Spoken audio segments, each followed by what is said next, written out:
Apologies for being late, everybody. I was preoccupied. I was flip-flopping in between when I was supposed to start this stream because I didn't know how long service was going to be. But yeah, here I am now. I still got some other stuff to do. So apologies, sorry, I'm droning on. We need to get started. This is the only chapter for today because One Piece is currently on break. And this is one of those rare moments where I'm actually able to get an episode out earlier simply because service at church was basically online only. And I'm at home because we're basically kind of snowed in because we got a lot of snow. Let's get started, shall we? Yo, peoples! Qushu 92 here, and I feel like I'm on the verge of sneezing. Sorry. Yo, peoples, Qushu 92 here, and welcome back to more Sakamoto Days. And after looking at the list on Viz, we're still not going on break after everything that's currently going on in the story.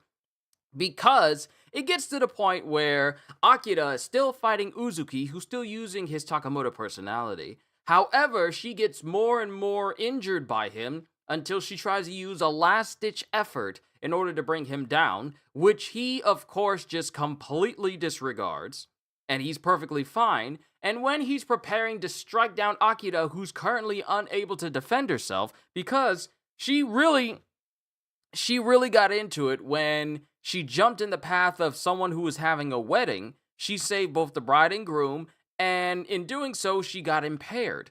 And because of that, Uzuki was about to kill her until Sakamoto just showed up out of nowhere, grabbed him by the back of his head, and proceeded to say, "Long time no see." And then take a ballpoint pen and repeatedly stab the dude all over his body. And then take the moment to use Kanaguri broadcasting live to everyone to say, like, "This is useful and reliable," and then put the price of the pen from his store on his camera screen. So now we got Sakamoto, who's there with Uzuki. And like I said last time, I still feel like there's some steps that we're kind of missing here. Because how did we get from Sakamoto being all the way in the middle of town on the highway, dealing with Torres and everyone, to being at the main HQ of the final boss of the series? So yeah, let's see what happens in days 245 Evolution. And we got a nice little cover art here with Sakamoto and Shin enjoying what is it called? It's like the heater table. It has a name, but they're just enjoying a heater table, and it shows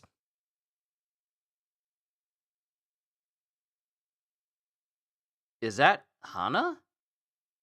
Body looks a little bit on the small side. It's either Hana or Nagumo. Just chilling. But I think it's Hana because there's like little stuffed animals around her. So yeah, Sakamoto and Shin just enjoying some TV while Hana's asleep underneath this big heated blanket. Yeah, it's pretty nice. But we begin with Uzuki just knelt down away from Sakamoto. And then Kanaguri is getting upset and he's wiping off the camera going, "Sakamoto, you son of a, inserting product placement in my movie."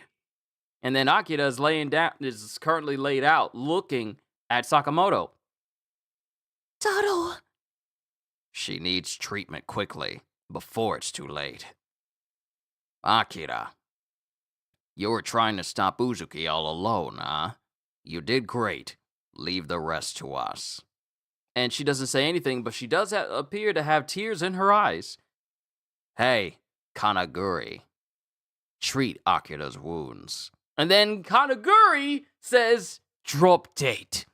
My perfect scenario's ruined thanks to you. I've been filming and filming all for this day here. All for this scene here today." Let me read that again. "I've been filming and filming all for this scene here today. With my heroine like this, I can't even do a retake." "Film me then." What? "Film me. I'll be your protagonist now." Bro, he says, "No, you can keep filming, but I'll be the one on the screen because I'm going to be the one I'll be the one fighting. Film me. I'll be your protagonist now. What? In exchange, you better not let Akira die. What's that dipstick talking about? I already told you, a fat soul like you doesn't look good on camera. Do you have any idea what it takes to be a protagonist? And it shows him just trying to bind up Akira and, stop the bleeding. I do. Send the enemy flying. That's all. And then, as soon as he gets up, he immediately rushes Uzuki, who goes to block him. And he's already grabbing Uzuki's hands. No, it's not him who rushes him. Uzuki tries to rush Sakamoto, and Sakamoto grabs his hands and stops him. Just with his bare hands! And everyone's seeing this. He stopped him. Big guy's cool. Oh no, my audience's attention. My movie is being hijacked. And Sakamoto holds on to Uzuki and just drives them up out of the building. And they just go falling through the air. And then, from the perspective of someone driving a car, they're driving until Uzuki basically lands on his hood and crushes his entire windshield. And Sakamoto lands just a short distance from him. And Uzuki is still muttering to himself. I'm not here to see you. Uzuki, I know you're in there. Come on out. And it shows Uzuki buried in this mindscape. And then this mindscape suddenly gets cut apart because in real time, the Takamoto personality is just destroying buildings trying to hit Sakamoto. And Sakamoto just easily dodges. And then he picks up a manhole cover. If you won't come out, I'll force you out. He picks up 2 manhole covers. And he starts throwing manhole covers at Uzuki. And Uzuki can't do nothing except for be on the defensive. He can't do anything except be on the defensive. And then when Uzuki comes to a screeching halt, he barely has any time to react because Sakamoto is right beside him. Here's the thing.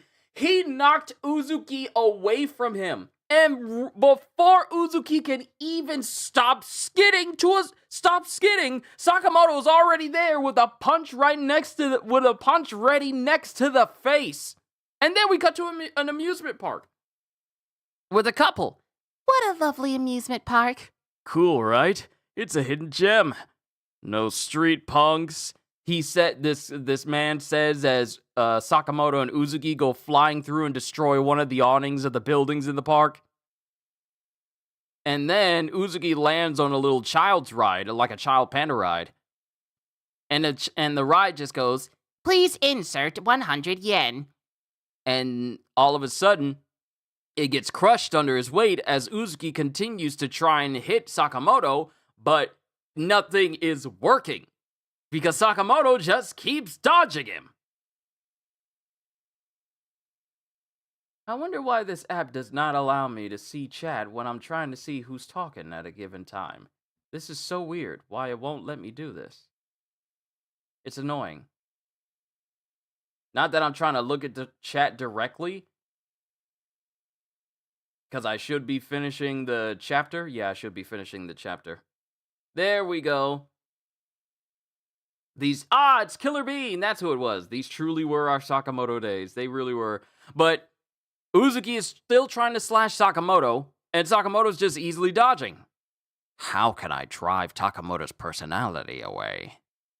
And then Akira, back when Rion, not Akira, but when Rion was speaking to him before he woke up, she goes, Don't worry, we're just figments of his imagination. No matter how much he resembles Takamura. Oh, wait. No matter how much he resembles Takamura, his brain and his body are still Uzuki's. His brain must still be engraved with. And he remembers the moment Takamura died. Like the very moment Takamura got slashed through by Uzuki out of nowhere. That very same panel in which he died. And then Sakamoto gets an idea and looks at a mirror house. And then the thing is, he's completely disregarding. See, there's a difference between being distracted and being caught off guard and being so strong that you're not even worried about the enemy behind you attacking you. This is that instance where Sakamoto is just more concerned with, like, how am I going to get this personality out? Oh, that seems like a good idea. While Uzuki is currently behind him preparing to slash him. And just when the sword is getting close to his neck, Sakamoto goes, Guess it's worth a shot.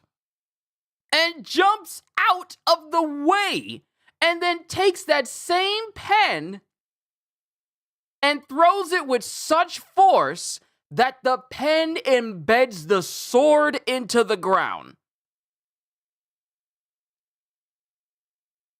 What kind of pen is this?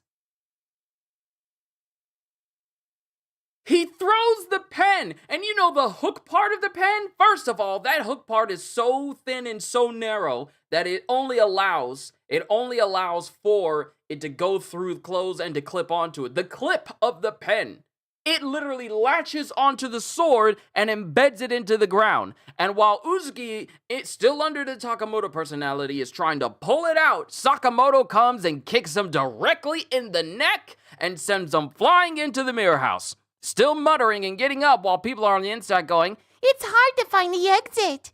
but then Uzuki comes flying through, still muttering, and then he starts spinning around, and then he brandishes his sword, but all he sees is himself.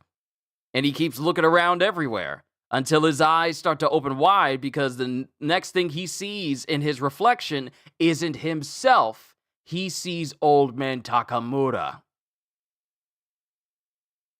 Old Man Takamura muttering to himself. And this gives him pause. And he tries to slash through Takamura. He tries to slash through Takamura, and Uzuki looks bewildered. Mind you, his eyes are still white because they're rolled up in his head. Still looks bewildered, and then Sakamoto goes, You're already dead. Get lost. and it looks like Sakamoto used this to make Uzuki realize that the Takamoto personality wasn't actually Takamura, because the Takamoto personality within him is sitting on a chair and then falls over. Apparently dead. Is this Sakamoto's way of killing off his split personalities? By making Uzuki fully realize that none of them are real. It's not like he's a perfect copy of these people. It's like Rion said. They're figments of his imagination. He's basically fooled himself into thinking that he actually is these people. But Sakamoto is giving him a very blunt reality check. The person you see in the mirror is not Takamura, it's you. So, the personality that you're using is not even this person. So, if this means what I think it means, Uzuki might have lost the most powerful personality he could have been capable of using. I think Sakamoto just crippled Uzuki by making him realize that Takamura isn't real anymore. The Takamura personality isn't him, it's just a figment of his imagination. Because if he did that, that is a severe handicap to Uzuki. Because for Uzuki, this was his strongest personality that he had, literally copying that of the strongest and most powerful assassin in this entire series. With that personality gone, Uzuki might as well be a cakewalk.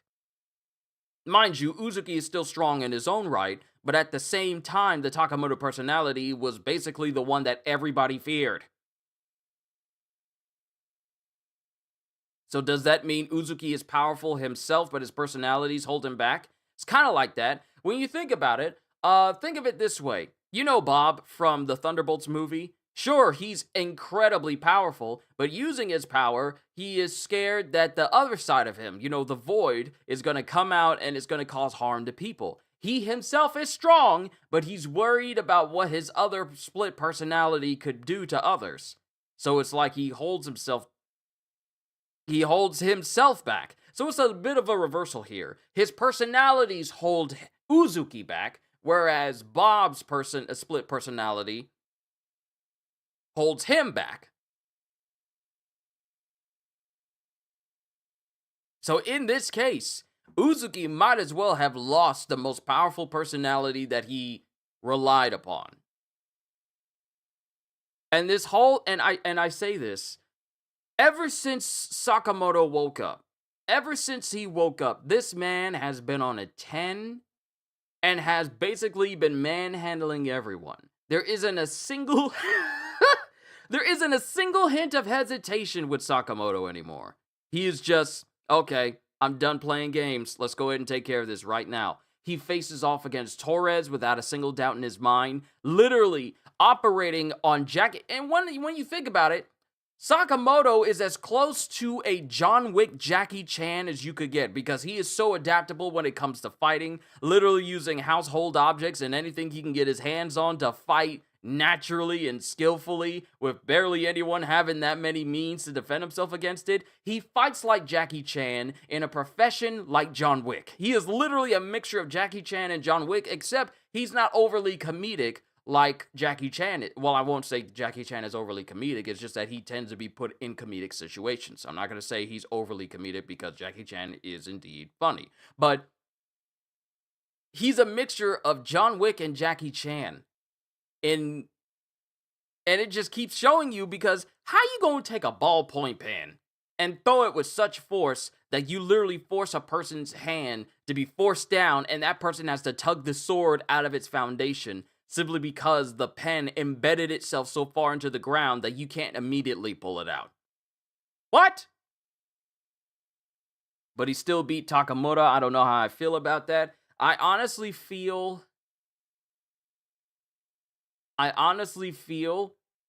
with him, his split personalities allows him to copy a person at that point in time, because he keeps remembering when Uzuki brought down Takamura at that point in time. I don't think Uzuki is capable of increasing the strength of himself by using that personality. It's not like he can get stronger than that person did at that point in time. He is literally just copying the strength of the person the moment that personality is formed.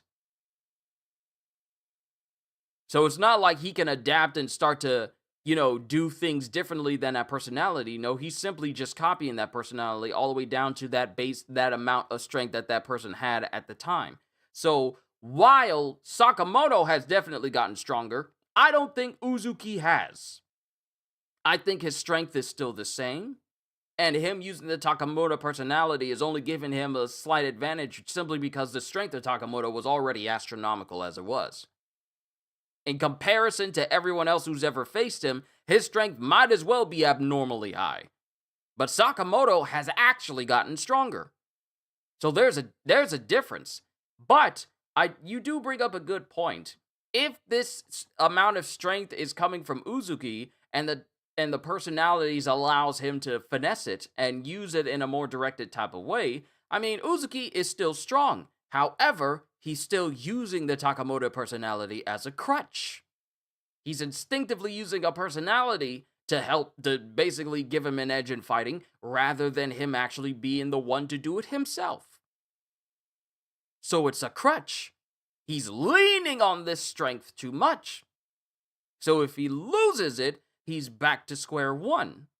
And Sakamoto is not going to be dissuaded because he chooses to take on the Rion personality, thinking that that's going to do anything.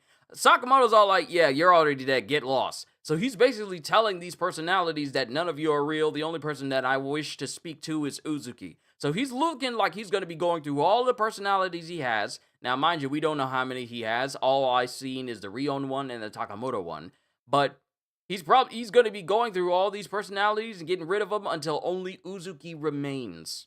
And whether Uzuki has that same level of strength that allowed him to perfectly replicate Takamura's strength remains to be seen. However, I'm still wondering, how'd we get here with Sakamoto speaking to Uzuki, and we haven't even caught up to the Saionji twins? What's going on at the JCC? How did we cut away from that fight and not finish before we got to Uzuki? Sakamoto is simply him? Yes. Yes, he is. That's just my question. While I like this chapter, I am still confused and wondering how are we going to get back to the Saionji twins? Not to mention, let's not gloss over the fact that he just told Kanaguri to heal Akira. I'll be your muse. I'll be the protagonist of your film. And Kanaguri's all like, what's going on? Why are you robbing all of the attention? My movie is being hijacked while he's steadily fighting Uzuki out in the streets.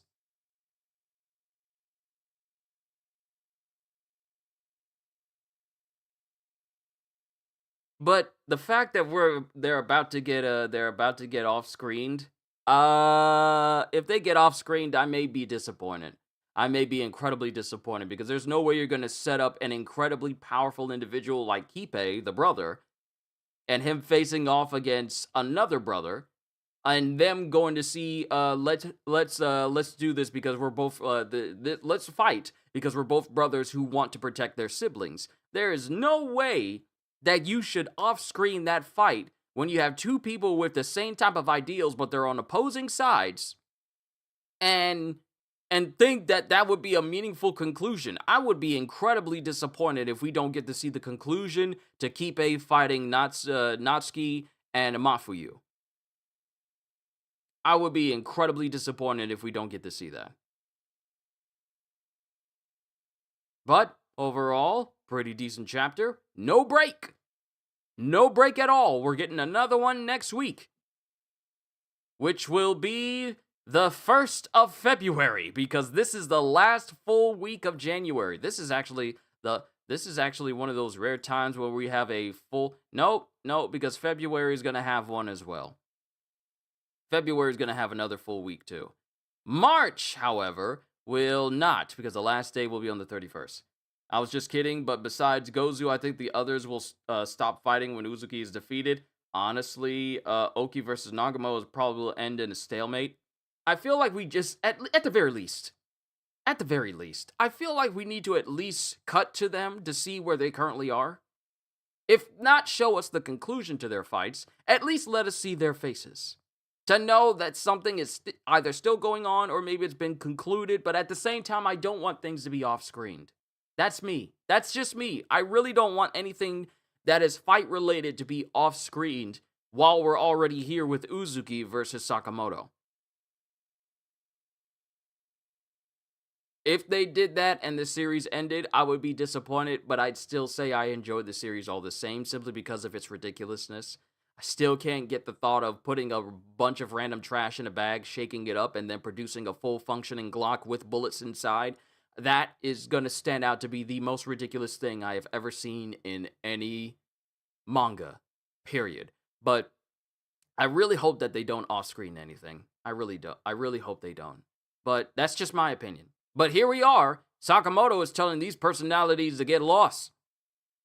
And if this means what I think it means, then Uzuki's just probably lost his strongest personality that he's relied upon so much. Now, whether he's capable of still doing the same things that Sakamoto was capable of doing without the use of that personality remains to be seen. Let's not forget, he is also still slightly impaired because he's still missing a finger because Akira bit it off. So he's still hurt.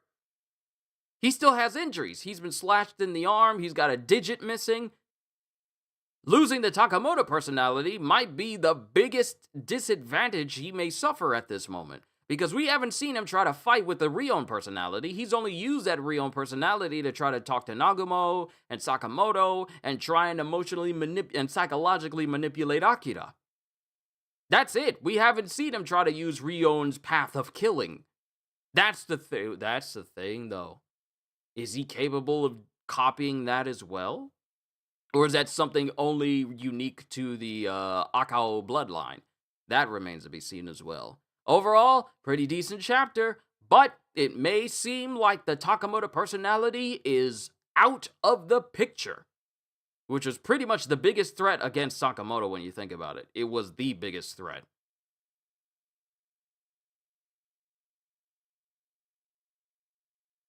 But yeah, that's it for this chapter.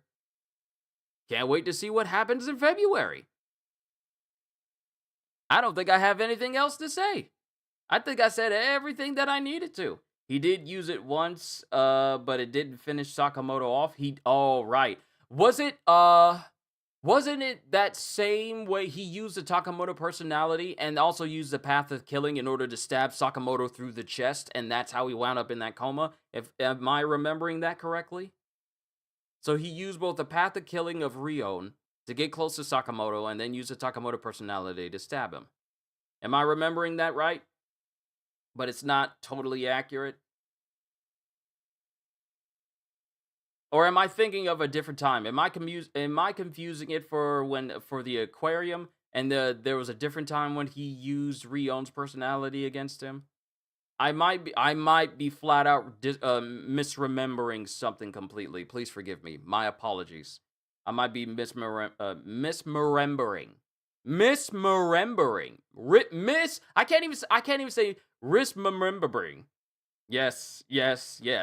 I'm misremembering things. Please forgive me. It's been a while since I read those chapters because I normally don't go back through previous chapters and reread through them leading all the way up to where we were before. So I kind of forgot about that. But we're going to have to see if the only other personality he has locked up in there, which is Rion, if that is going to offer up any resistance and be subsumed as well. Yes, when Sakamoto saved Shin and Atari at the aquarium. Okay, so I was right then. I guess I didn't need to second guess myself. My bad. I was right. He used the path of killing to get close to Sakamoto and then Takamura to stab him. Okay, yeah. Okay, so I was right. I was right. Wow, why did I second guess myself? I guess I remember more than I thought I did. But yeah, Takamura's gone. Next up is Rion. And then the only one that should be left is Uzuki. So we'll see how things go when we all get all the way down to the center of the Soul Jawbreaker, because we still got some layers to go, and see if Uzuki has anything to say for all this chaos and destruction and death that he's basically brought upon the entire nation of Japan. Don't forget, he literally has the Prime Minister in his pocket. The government, the internet infrastructure, everything he has in his pocket. So let's see how this thing starts to wind down. Now that Uzuki is already starting to lose a personality. If this is truly what this means. But we'll have to see next week on February 2nd. February 2. That's the day when I decide what the weather's gonna do. You remember that old Groundhog stop animation and Groundhog song. You remember. But sorry, I'm droning on. Please forgive me because I got other things I need to take care of today. Inside the house because we're basically snowed in. But yeah, I like this chapter. Definitely looking forward to the next one so we can get a little bit more perspective on what this truly means for Uzuki, even though I'm assuming this means that the Sakamoto personality is gone now. So we'll see. But Sakamoto, he's in top form. Not a single scratch. Easily contending with a personality. Easily contending with an individual who basically put him in a coma the first time. And he's like, this is child's play now. I'm level 100, and I decided to go back to the very first area where everyone's level 1. That is literally where Sakamoto is, mentality-wise and physically-wise. Stay safe. Oh, I will. But yeah, good chapter. Looking forward to the next one. Killer Bean and anyone else who happens to tune into this, whether you're here live or if you happen to watch this after it's not being live anymore, I just want to say, hope you all enjoyed. Can't wait to see you all in my next video. Like, comment, and subscribe if you haven't already. Even consider checking out the Patreon because I am always looking forward to entertaining you. And because I know you're coming back anyway. Have a fantastic day. And once again, as always, later, peoples.